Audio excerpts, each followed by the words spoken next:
รัสรู้ชอบได้โดยพระองค์เองนะโมตัสสะภะคะวะโตขอนอบน้อมแด่พระผู้มีพระภาคเจ้าพระ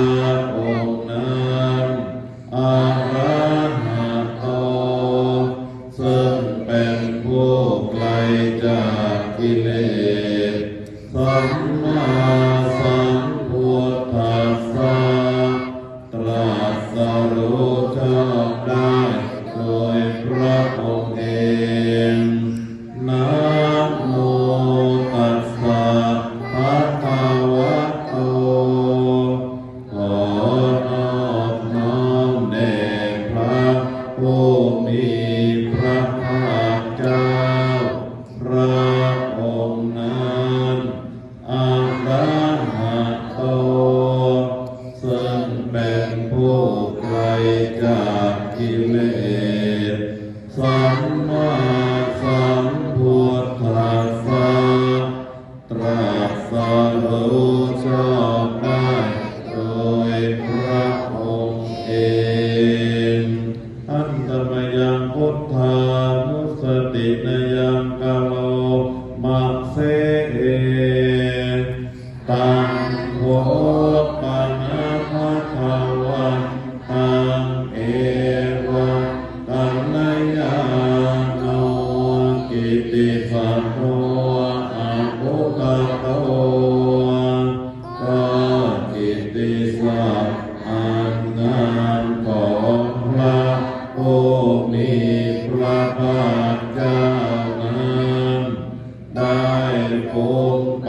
แล้วอย่างนี้ว่าอิติปิโสภะคะวาเพราะเหตุอย่างนี้อย่างนี้พระผู้มีพระภาคเจ้านั้นอะระหังเป็นผู้ไกลจากกิเลสสัมมาสัมพุทโธเป็นผู้ตรัสรู้ชอบได้โดยพระองค์เองวิชชาจรณะสัมปันโนเป็นผู้ถึงพร้อมด้วยวิชชาและจรณะสุขโต